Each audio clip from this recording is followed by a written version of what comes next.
안녕하세요. 목마른 사슴입니다. 어제는 음녀 미디안의 실체를 보았고 거짓 선지자 오렙과 스앱을 처단하였습니다.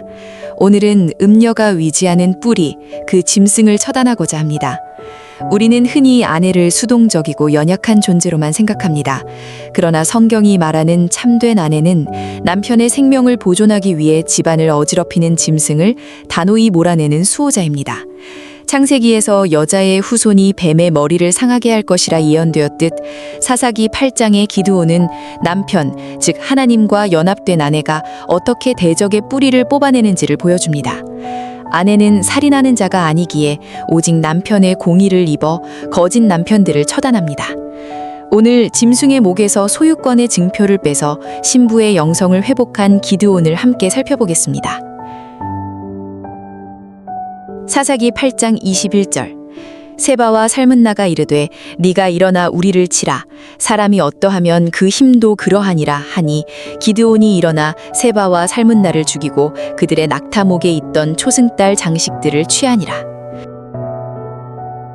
미디안의 왕 세바와 살문나는 오렙과 스앱이 의지하는 뿌리의 근원이며 하나님의 남편의 자리를 빼앗은 사탄의 권자를 상징합니다. 세바는 도살, 살해를 뜻합니다. 하나님 짐에 자기 희생의 가훈을 살해하는 자, 즉 적대자입니다. 그리스도인의 삶의 방식인 자기 부인과 희생의 가치를 비우시며 왜 네가 죽어야 하느냐, 남을 죽여 네가 살라고 충동질하는 짐승의 본성입니다. 아내가 남편을 위해 자신을 비우는 제사를 드리지 못하도록 그 뿌리를 잘라버리는 자입니다. 살문나는 그늘이 거절됨이라는 뜻입니다. 하나님의 은혜의 그늘을 거부하고 스스로 높은 곳을 탐하는 계명성의 교만입니다. 아내는 남편의 그늘 아래 있을 때 가장 안전하고 빛나지만 살문나는 그 은혜의 통치를 거부합니다. 그는 해가 뜨면 물러가야 할 밤의 별이기를 거부하고 스스로 광명한 아침이 되어 지지 않으려 하는 계명성의 교만입니다. 이들은 우리 인생의 고비마다 나타나 우리를 치라고 도발하는 다른 남편들입니다. 이 짐승의 뿌리를 소유하려는 사단을 처단하지 않고서는 결코 아내의 평강을 누릴 수 없습니다. 기드온이 이들을 끝까지 추격해 멸한 것은 우리 영혼의 도살인 사단의 소유권을 완전히 박멸해야 함을 뜻합니다. 1절. 에브라임이 왜 기드온에게 화를 냈을까요? 에브라임은 창성함, 갑절의 열매라는 뜻이며 아내가 남편과 온전히 연합했을 때 자연스럽게 맺혀야 할 생명의 결과물입니다. 그러나 기드온이 모레산의 음녀, 즉 인본주의적 지식을 버리고 하롯셈의 아내, 즉 경외하는 자로 거듭나기까지 너무 오랜 시간이 걸렸습니다. 에브라임의 분노는 단순한 질투가 아니라 왜 더 빨리 나를 잉태하여 이 영광스러운 전쟁에 참여시키지 않았느냐는 영적 항변입니다. 아내가 정체성을 찾는 과정이 지체되면서 전쟁 초기부터 함께 했어야 할 축복이 끝물 포도처럼 전쟁 마지막에야 나타나게 된 것에 대한 아쉬움의 표현입니다. 우리의 순종이 늦어질수록 우리가 누려야 할 창성함의 기쁨도 지연된다는 엄중한 교훈을 줍니다. 20절. 여델이 왜 칼을 빼지 못했을까요? 여델은 풍성함, 남은 자라는 의미며 기드온 집안의 장자로서 가문의 영적 기류를 고스란히 이어받은 인물입니다. 여델이 칼을 빼지 못한 것은 결코 비겁함이 아닙니다. 그는 생명을 취하고 버리는 권세가 오직 남편, 즉 하나님의 있음을 아는 종의 영성을 지키고 있었습니다. 가운데로 어린 자, 즉 수종드는 자, 종의 자리에 머물며 아직 자신이 주권자가 되어 심판의 칼을 휘둘를 때가 아님을 아는 거룩한 절제입니다. 이는 훗날 스스로 왕이 되어 형제들을 도륙했던 아비멜렉의 폭주와 극명한 대비가 되는 질서 안에 거하는 아들의 아름다움입니다. 21절. 네가 일어나 우리를 치라. 세바와 살문나가 기드온을 도발합니다. 치라는 만나다, 탄원하다는 의미가 있습니다. 우리 인생의 말씀을 대적하는 뱀은 반드시 만나게 됩니다. 여기서 주의해야 할 것은 도발하는 뱀을 처단하기 위해 스스로 살인자가 되어 심판자가 되지 않는 것입니다. 기드온은 이들을 죽인 후 낙타목에서 3달 형상의 장식을 취합니다. 달의 장식과 귀고리 장식은 종의 상징입니다.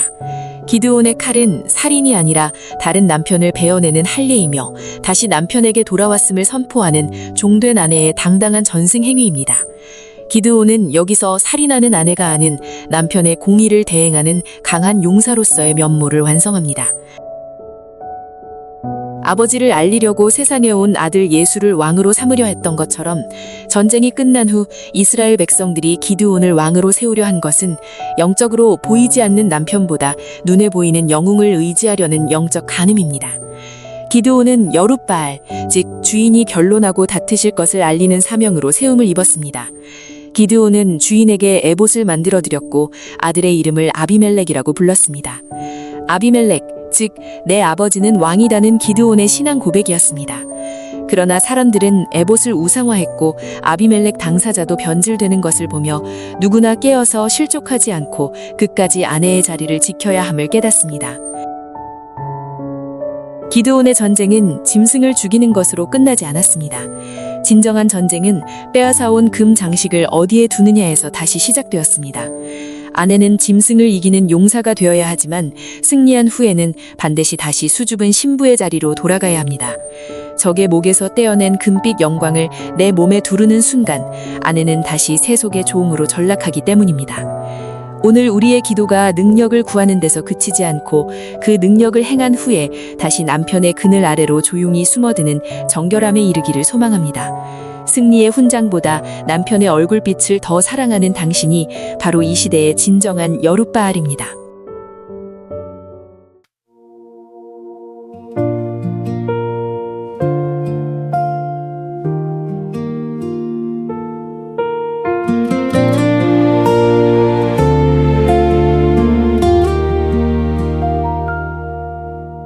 하루쌤의 경외를 잊은 채 모래산의 음녀를 쫓던 세월 잉태가 늦어 에브라임은 울부짖고 장성함의 열매는 끝물 포도가 되었네. 나루터의 도살인 세바와 삶은 나를 치라 도발하는 짐승의 비웃음. 나는 살인자가 아닌 남편의 공에 거짓 남편의 뿌리를 베어내는 할례의 시간. 사람이 어떠하면 그 힘도 그러하리니 아내의 이름으로 짐승의 머리를 짓밟네. 낙타 목에 달 형상 종의 증표를 취해 남편의 발등상에 거룩한 승리를 바치리.